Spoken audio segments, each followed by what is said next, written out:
Hey everyone, welcome to episode 16 of my outdoor kitchen build. This is also the last episode of this series. If you'd like to see all 16 videos, I'll go ahead and put a link right here where you can access the playlist that has this entire project from start to finish and a complete tour once everything was done. As you can see in this video, I glued and screwed the concrete board onto the aluminum frame that I built, and then I used a combination of thin set mud or glue, depending on where I was adhering these tiles to. If I was adhering them to the concrete board, I mostly used thin set, and there's a few areas where I had to glue them directly to the aluminum frame. So I used a construction adhesive, and it worked out really well. Part of my planning for these two cabinet fronts, this one and the one on the other side where the sink is, was to end up with a full tile in the most obvious place. So what I did was shaved about a ½ inch to a ¼ inch off of the very, very top tile. And that left me with a full tile right underneath the appliance and a reasonable gap between the line in the tile and the top of the cabinet, as you'll see here in a minute. A trick for getting all of these tiles to lay flat is to mud them all in, leave plenty of mud that will squirt out. You can see it squirting out there a little bit. And then take the cabinet and press it against the tiles. You'll see what I'm doing here. And then I went ahead and screwed the cabinet door in place right there before the mud set up. And what that does is it makes it so that all of the tiles lay completely flat against the inside lip of the door. It really makes it look professional. And then I ended up with a very small row here, which is not ideal. But when I laid it out a number of different ways, this was the best option that I came up with. This actually disappears on the other side as a full tile. This part here is very slow going. All I did today was get these little pieces in on the bottom and get this tiled in there. And I had to put the tiles in, slide the fridge over to put pressure on the tiles so that they would all sit perfectly flush, and then wedge up from the bottom to get rid of any gaps that were in here. You can see I've got a couple little spacers here. These two clear things are bumpers so the fridge doesn't hit the stone. But that's it for today, because I've got to wait for this to set up to pull the fridge out so I can put the stone here, put this stone here, and put the stone down here. And then, well, what I could actually start doing today, which I'm not sure I feel like it is, start to put concrete board here. Kind of unique situation because I don't think I have enough room for concrete board and tile.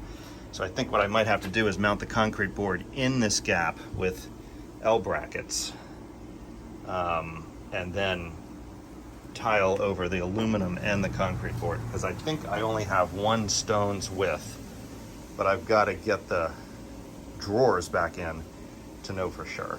So tiny little bit of work left, but it's going to take me a couple weekends probably.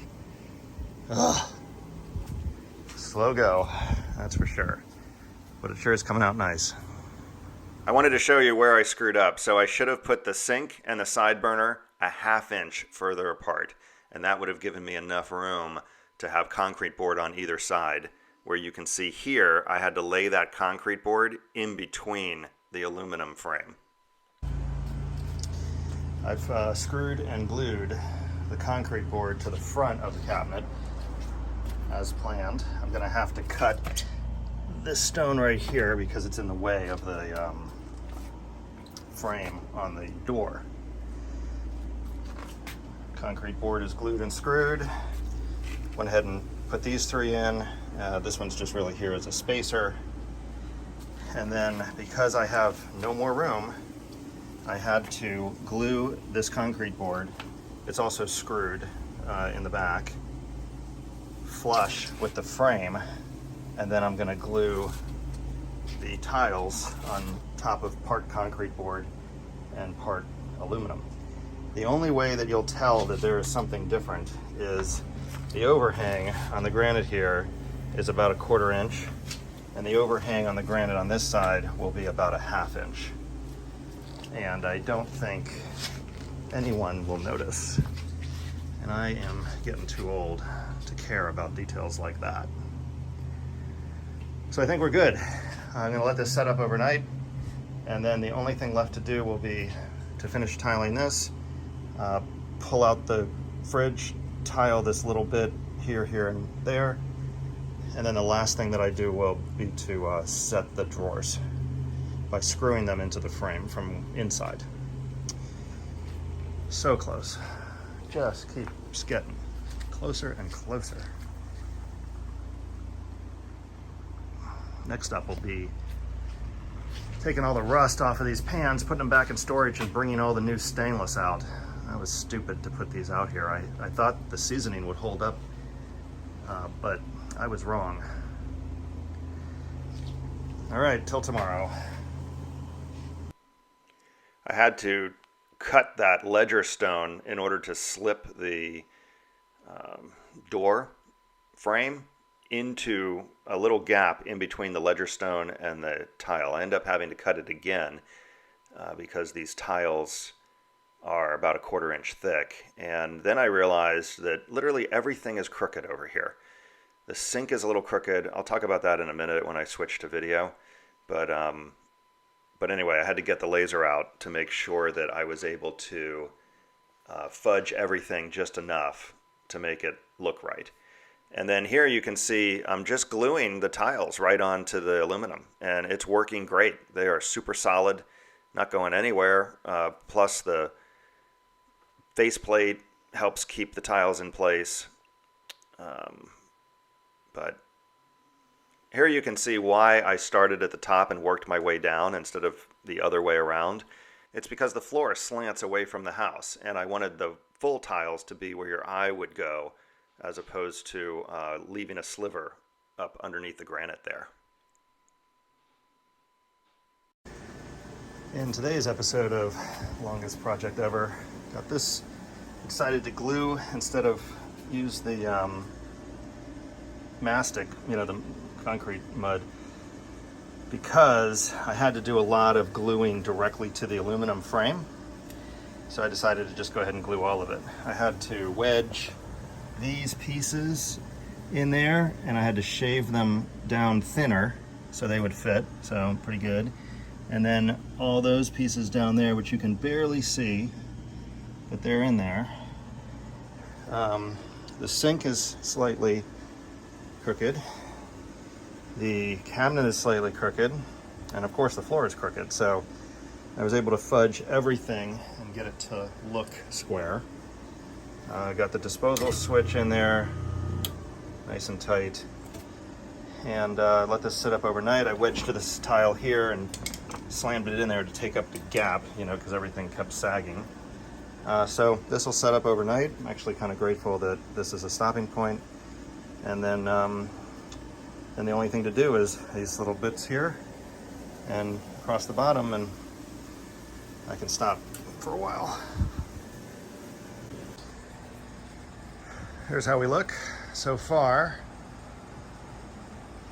And next up is to do this area right here, this area right here, and then this area down here underneath the door. I think I have enough tile. Well, actually, I know I don't have enough tile. This is it. So I have enough tile to do this and get that set up, and this over here. And I may be able to cut 1 or 2 down there. But I'm gonna have to go and get tile.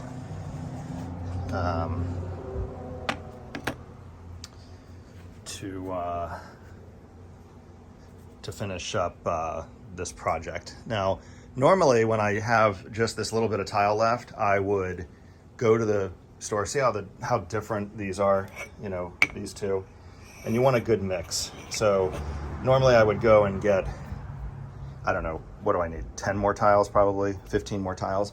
And I would keep this so that I could mix them in case I had a color variation. But because of the location of these, which is only across that little black area there, and down on the bottom, it's not going to matter. So I can literally use all of these tiles, run out completely, and not have to worry about color matching a new batch.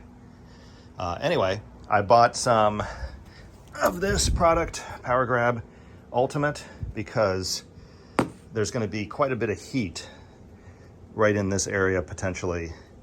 I will say that this stays cool to the touch because of the design, but this has potentially some heat. I've never actually really touched this when the grill was running, but I want to give it every possible chance to stick, and this was the best. So we'll just have to see if that's going to work. It is rated for high heat. It's rated for, you know, exterior, all conditions, and a high heat application, so it should work. All right, here we go.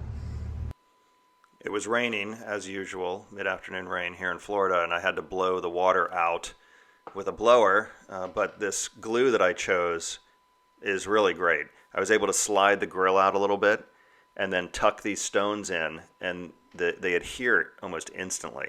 You can see there I put a clamp on it, but all these across here I didn't use a clamp, and you stick them and they stay.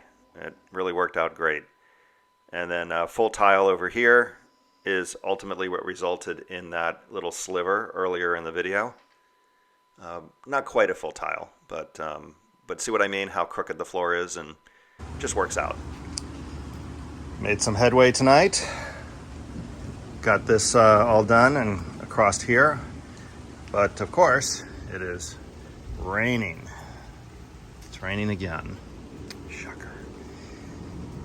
So, got that done. Got the stone done all the way under the grill. So you're only going to see like 1.5 inches maybe, but it'll look nice. Got that done back in there. And this entire old cabinet is done.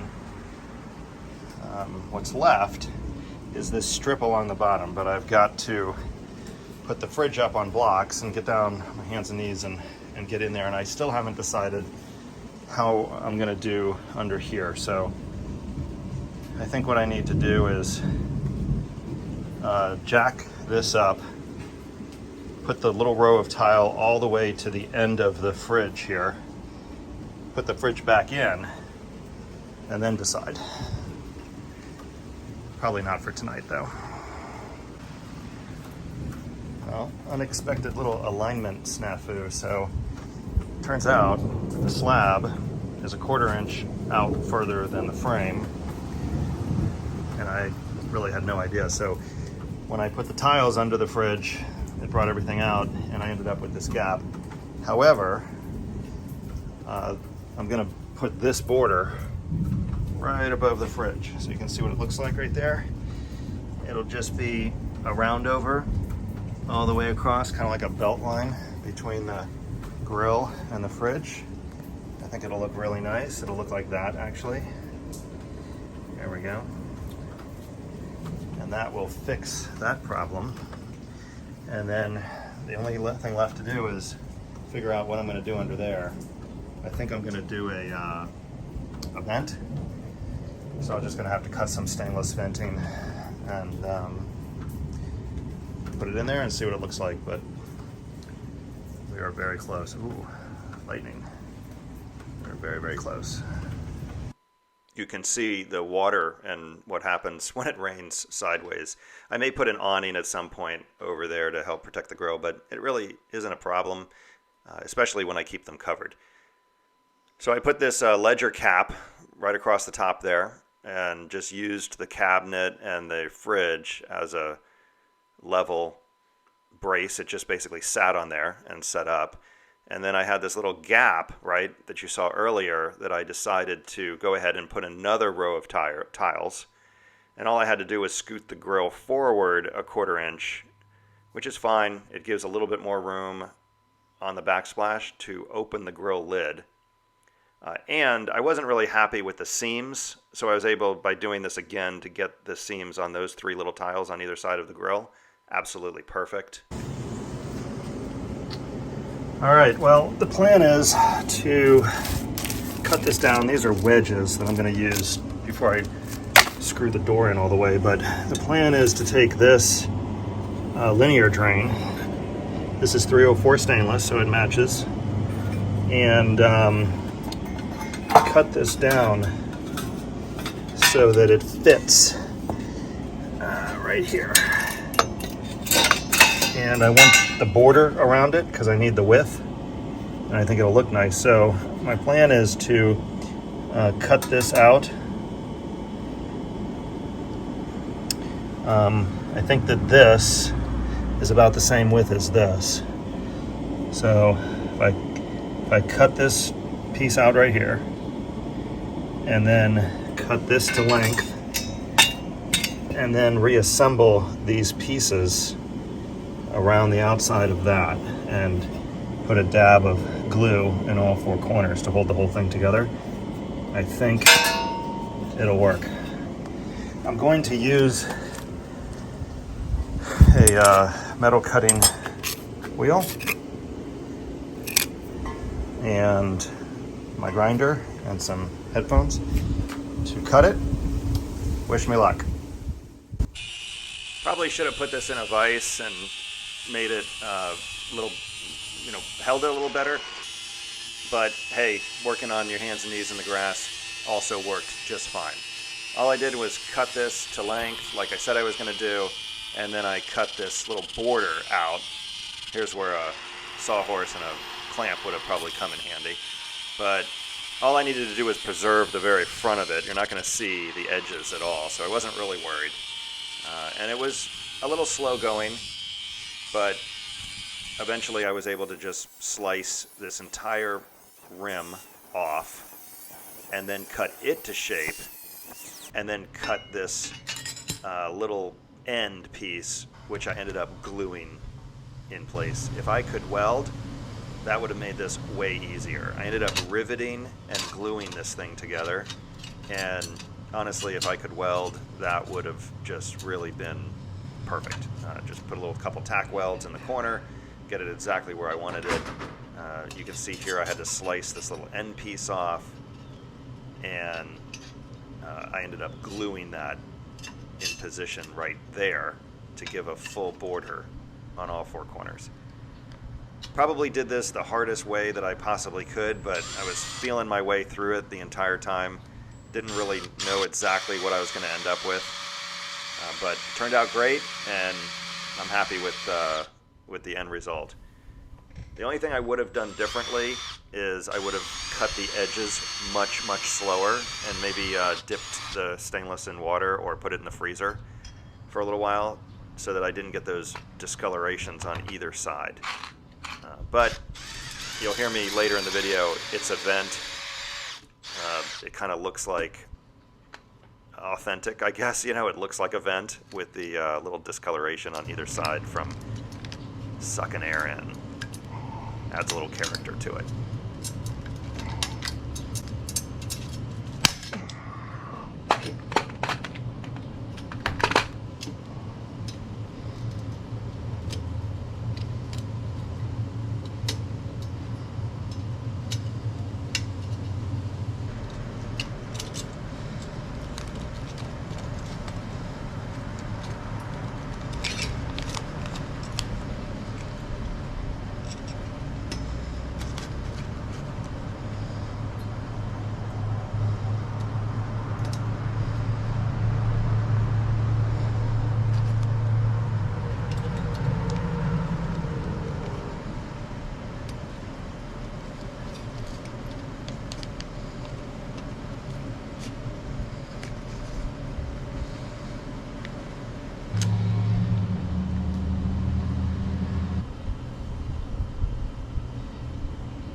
Well, this came out really well. The only problem is there is a 1/4 inch difference, which I knew about. And after looking at it a couple different ways, I think what I'm going to do, I ordered a 1/4 inch piece of 304 flat bar. And I think what I'll do is just either rivet it or glue it to the top here. So there'll be the drawers, 1/4 inch brushed stainless spacer, the vent, and then it'll be perfectly even with the fridge. And then I'll just run the travertine underneath, just a tiny little bit, you can hardly see it. You can see the concrete slab under there, so I'll go ahead and paint that black. And I think that'll look really good. The only bummer is that the stainless got a little bit burned on either side. But, you know, it's a vent. Makes it look authentic, I guess. Anyway, it came out pretty good, I think.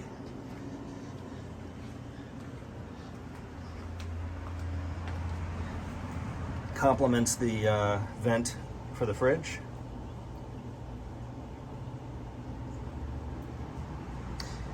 So that piece of stainless won't be here until next week, so we wait.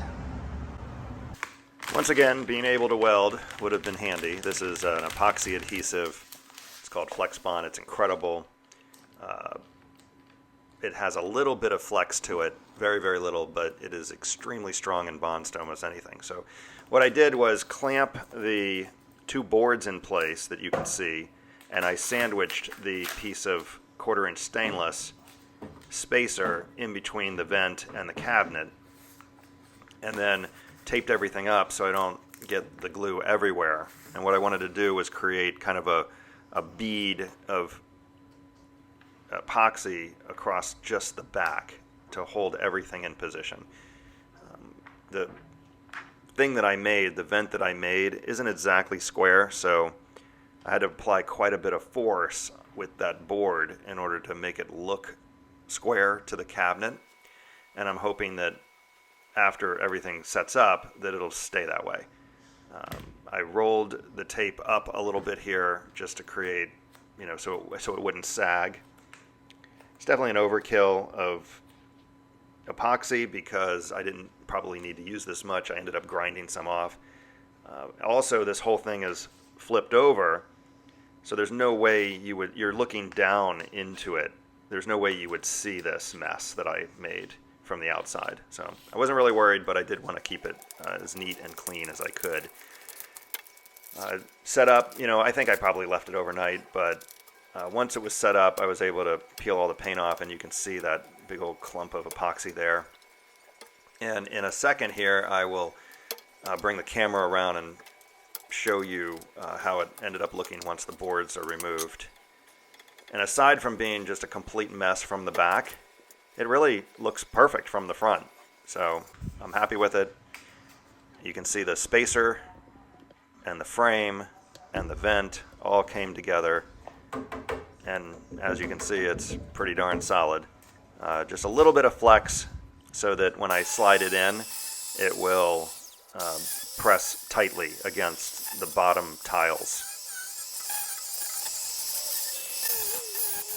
Here I want you to see these globs of glue that I had to pile up underneath these 2 beams that hold the chest of drawers in place. And the reason for that is the concrete slab is not perfectly straight and it kept wobbling around. So what I decided to do is just cake a bunch of glue under there, put the cabinet in place, clamp it, and then just let the glue set up to take up whatever gap. I tried using little spacers. I tried a number of different ways of trying to get it to, you know, be supportive, and this just worked out to be the way I chose to do it. I'm getting really tired of this project and I want it to be over, and even though it's ugly, it worked. Here you can see the cabinet slides right in. Went ahead and secured it, and you have to kind of back those screws out to make sure that all the rollers stay super smooth. Got the drawers back in, and you can see how nice that vent turned out with the spacer. It's a pretty good angle of the spacer. It looks like it is actually part of the original design. Really fortunate that I stumbled upon this drain idea. Worked out great.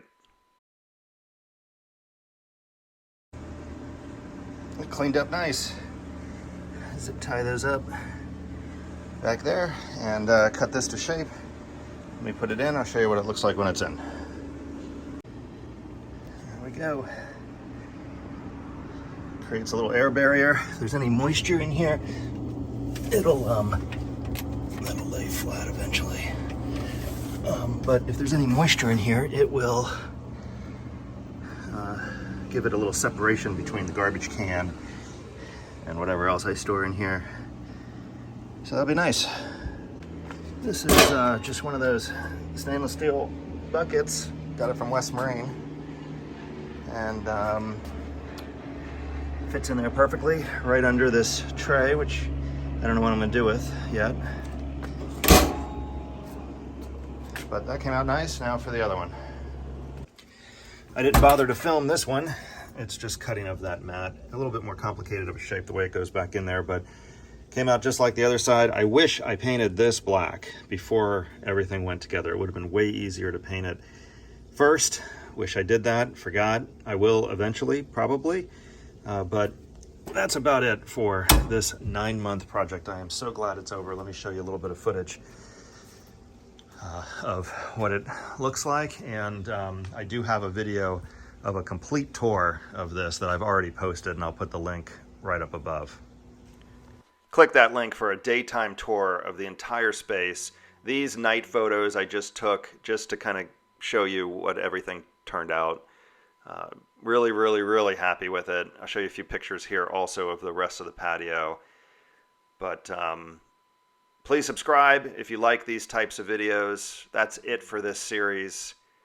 I am so appreciative of all of your views and your comments. When you hit that like button, it really makes a difference and helps support the channel. So see you next time in the next video. Topic unknown.